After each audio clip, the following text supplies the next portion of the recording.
Imagine stepping into an elevator and walking out with a felony charge. What happened in those crucial moments? A single mother of 4, a violent altercation, and a 7-year prison sentence.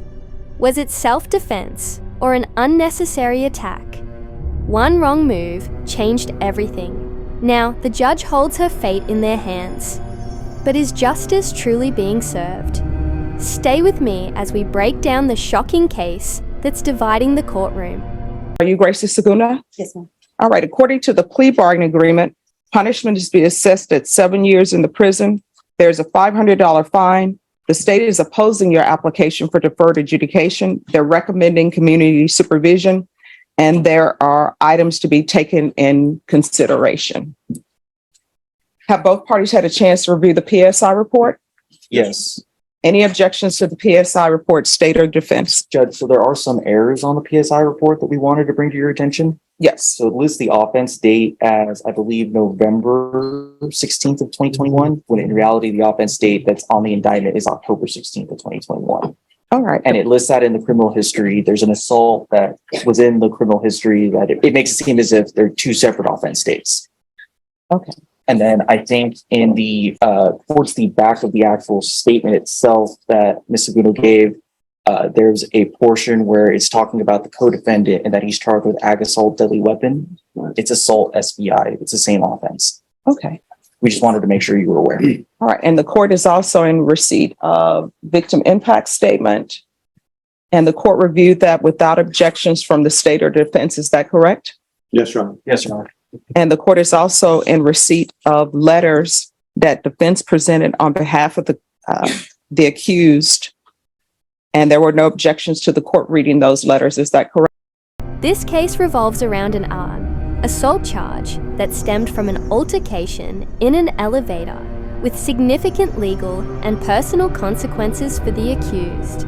Below is a detailed analysis of what happened, why it happened, and what the possible outcomes could be. Case background.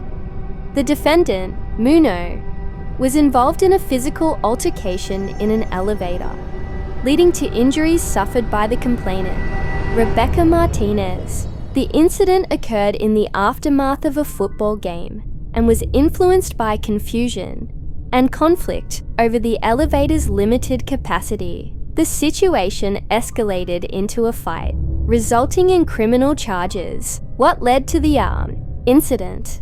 The defendant and her group entered an elevator that was already nearing its capacity. They were asked to exit due to COVID-19 era restrictions on the number of occupants. A disagreement ensued between the defendant's party and the complainant's group.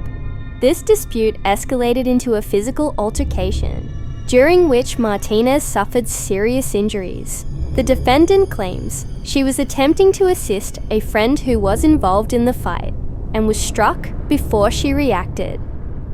Legal proceedings and plea. Correct, state and defense. No objection, State Judge. All right. So the court has reviewed all of those documents.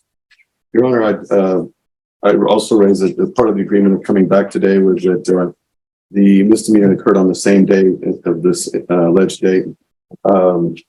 Was to be taken into consideration with CC County Court 4 case 69-3701. Yes. And the court does have that as a part of the plea bargaining agreement. And Judge, just to kind of expand on that, I believe as an additional part of the plea agreement was that she was to take responsibility for what happened as a part of the TIC. Yes. Okay. All right. So my understanding, the complainant in this case is Rebecca Martinez. Yes.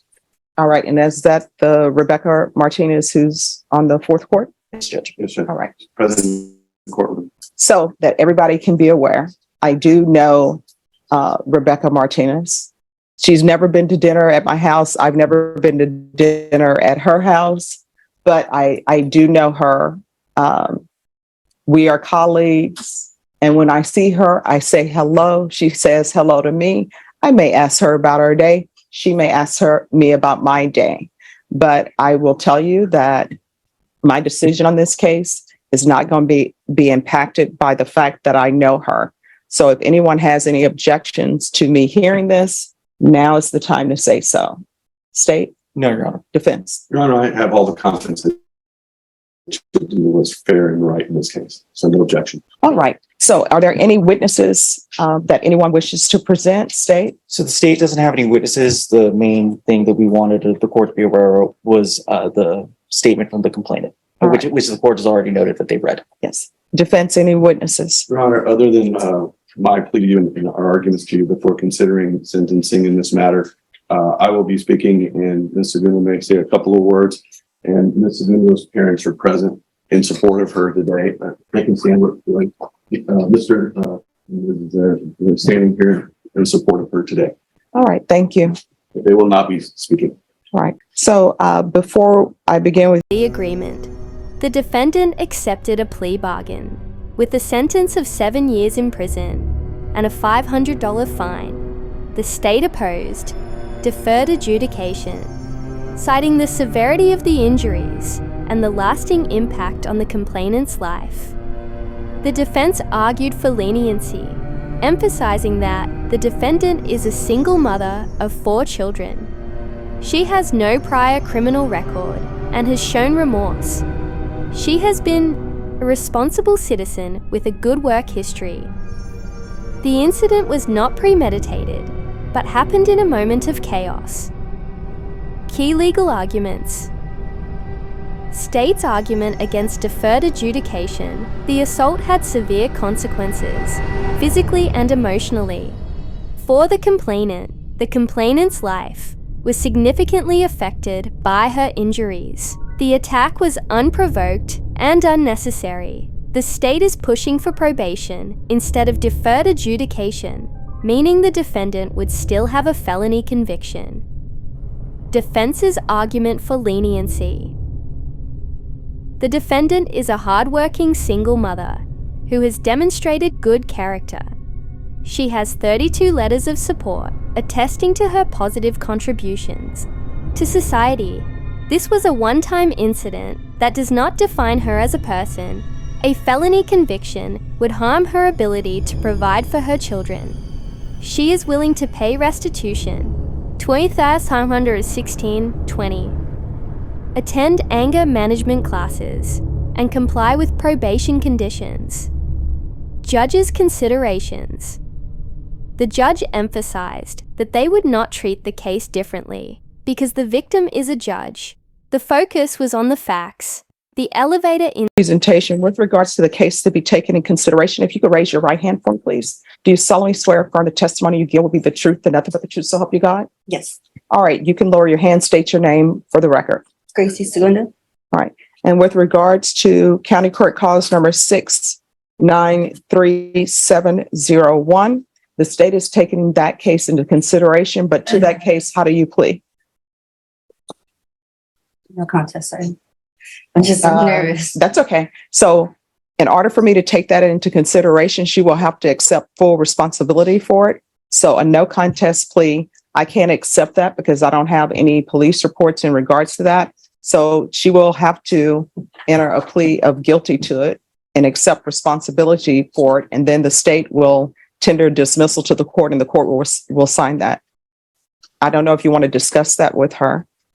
We'll go ahead and proceed with a guilty plea, Your Honor. All right. So to County Court Cause number 693-701, how do you plead to that? Guilty. All right. And state, do you have the dismissal Yes, for the Judge. court in that cause number? So the court then will hear argument. State, you're opposed to deferred adjudication? Yes, Your Honor. The reason why the state is opposed is because of the nature of the offense, the actual underlying facts. There was an assault that occurred where the resulting assault created a lot of issues for the complainant. She was severely injured. Her life was severely impacted from that date forward, and she still feels the impact to this day. It's something that was senseless and didn't need to happen in the first place. So that's why the state is opposing deferred and is asking for probation. Defense? Your Honor, we're here because one incident can't define a person for the rest of their life. And this is very serious, and no doubt we take that very seriously. This is a felony charge. It's a felony charge that carries a very significant penalty. But Ms. Segundo, I think, has demonstrated a respect not only to others, but to life and to animals, and in her work and her career in taking care of pets. Rarely do I have an opportunity to where a client will provide 32 letters of reference about how wonderful she is with caring for others. And that is the life that she defines herself with.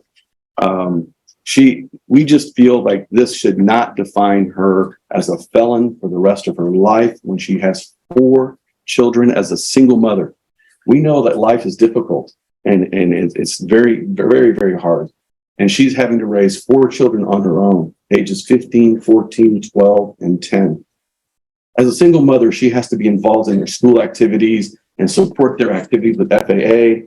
And a felon cannot be associated with children and be around them in school activities. This would drastically impair her ability to be a mother to her children.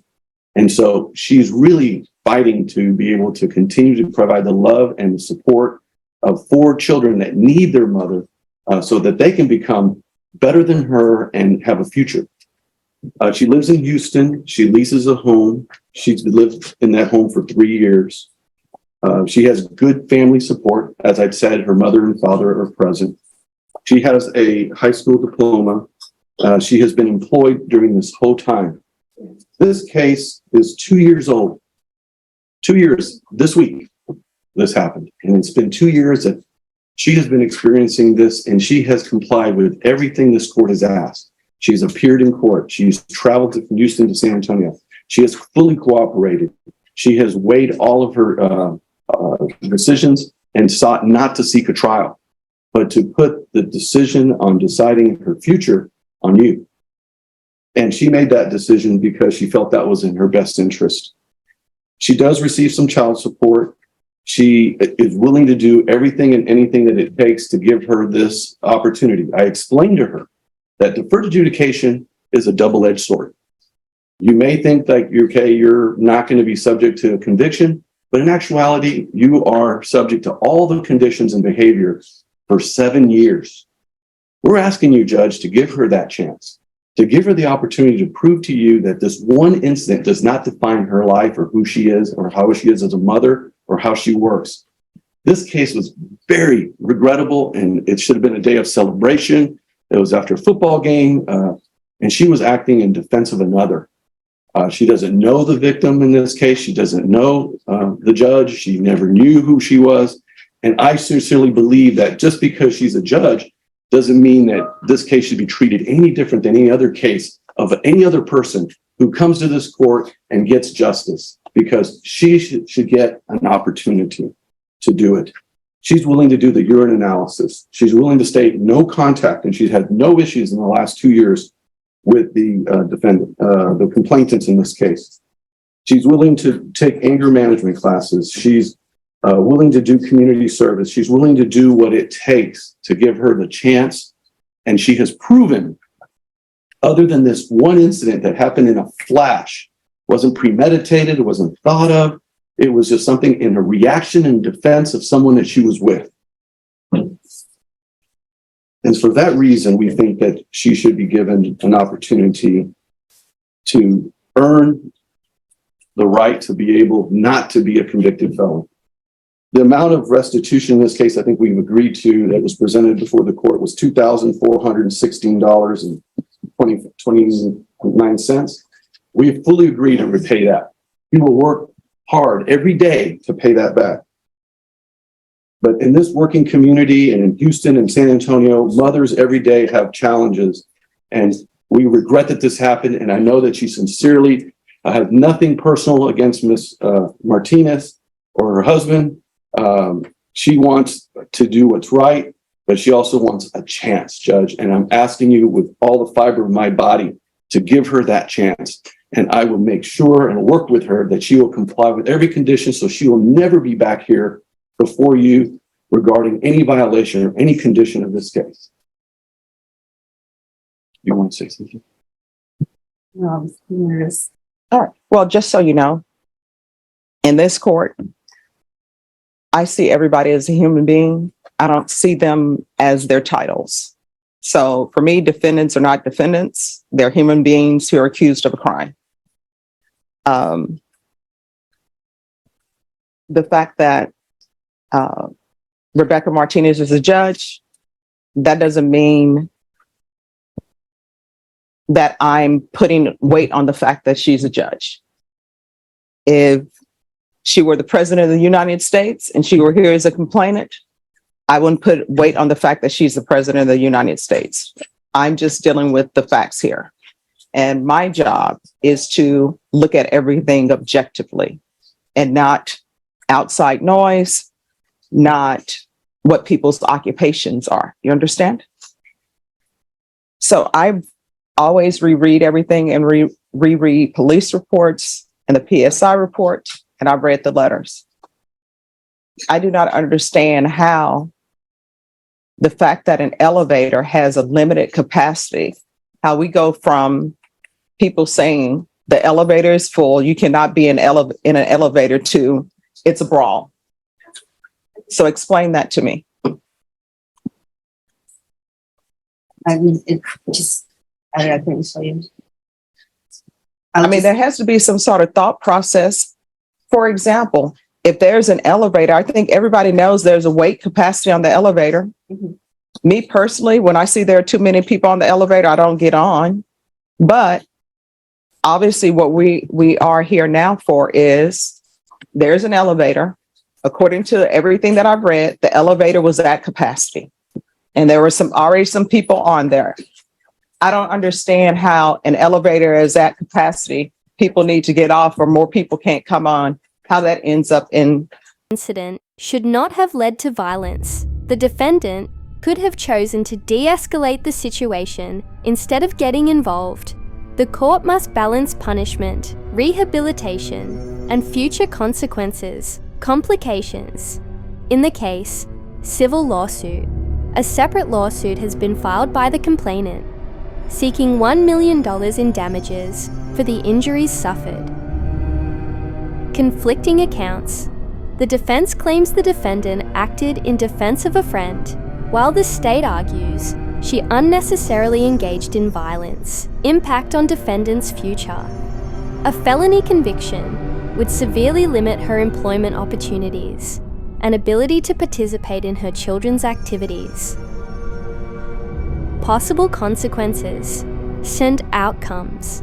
If the judge accepts the plea deal, the defendant will receive 7 years in prison.